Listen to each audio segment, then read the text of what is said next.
Hello and welcome to Raihana's life and bite. আশা করছি আপনারা সবাই ভীষণ ভালো আছেন আর আমিও ভীষণ ভালো আছি।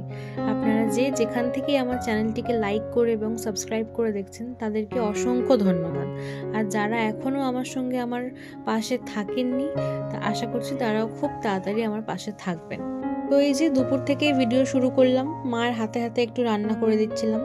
ফার্স্টে চিংড়ি মাছটা আমার মা বলেছিল একটু জাল দিয়ে নে, আর সাইড বাই সাইড আমি একটু মাছ ভাজতেও বসিয়ে দিয়েছিলাম। আজকের মাছ রান্নাটা আমি করব, আজকে দই কাতলা রান্না করব, ওই জন্য কাতলা মাছগুলো নুন হলুদ মাখিয়ে ভাজতে বসিয়ে দিয়েছি।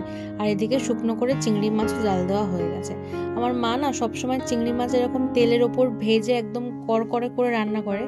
নরম নরম হলে আমাদের বাড়িতে কেউই খেতে চায় না, ওই জন্য আমাদের বাড়িতে সবসময় তেলের ওপর চিংড়ি মাছ ফেলে রান্না করা হয়। তো ফার্স্টে চিংড়ি মাছগুলো দিয়ে ভালো করে ভেজে নেওয়া হলো, আর তারপরে ওর ওপর পেঁয়াজ দেওয়া হলো। প্রথমেই পেঁয়াজ দিয়ে পুড়ে যাবে, তাই জন্য একটু শেষের দিকে দেওয়া হলো। তারপরে দিলাম আদা রসুন বাটা, আর তারপরে চিংড়ি মাছের যে মশলা ছিল তার থেকে 2-3 চামচ মতো দিলাম। দিয়ে এটাকেও ভালো করে নেড়ে নেড়ে একটু কষিয়ে নিতে হবে।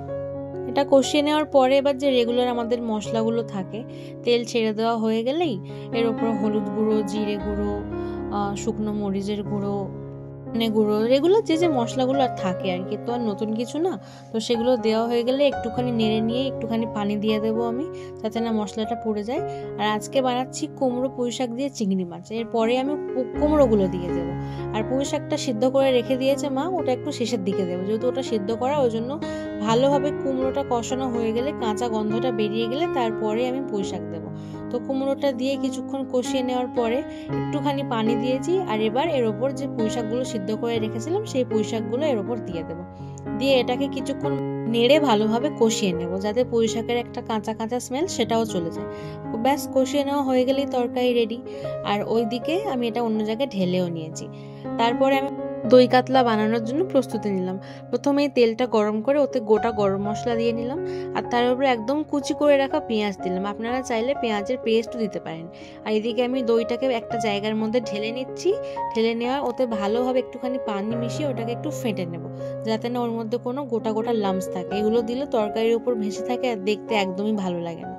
পেঁয়াজটা দেওয়া হয়ে গেলে একটু লাল লাল মতো হলে তারপর সব রেগুলার মশলা ওর উপর দিয়ে একটুখানি কষিয়ে নিয়ে কাঁচা মশলার স্মেলটা বার করে দিতে হবে। আর তারপরে একদম ফ্লেমটা আস্তে করে, যাতে তরকারিটা একটুও গরম না থাকে সেই রকমভাবে দইটা দিতে হবে। গরমের ওপরেই যদি একদম ঠান্ডা ঠান্ডা দইটা আমি দিয়ে দিই, তাহলে দইটা একদম ফেটে যাবে আর কেটে কেটে মতো আলাদা হয়ে যাবে, যেটা টেস্টও ভালো আসে না, তরকারির স্বাদ গন্ধও ভালো আসে না।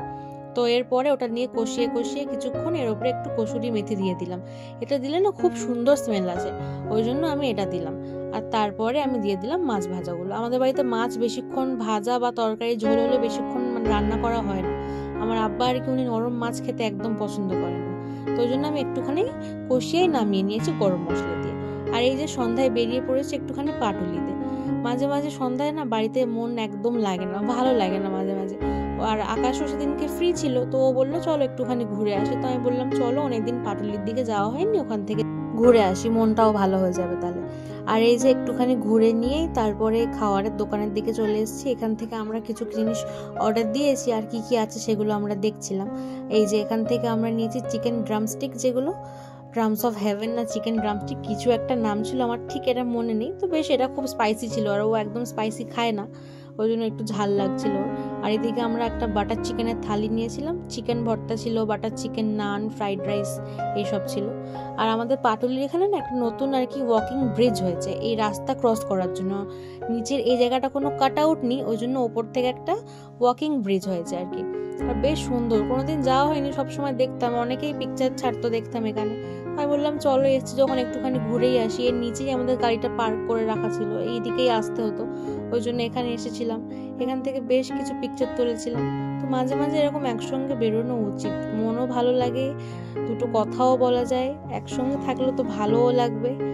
তো যাই হোক, আজকের ব্লগটা আমি এখানেই শেষ করছি। আশা করছি আপনাদের সবার দিন, নতুন বছর খুবই ভালো কাটছে। আর আপনারাও আমার জন্য দোয়া করবেন যাতে সুস্থভাবে থাকতে পারি। আবার দেখা হবে নতুন কোনো ভিডিওতে।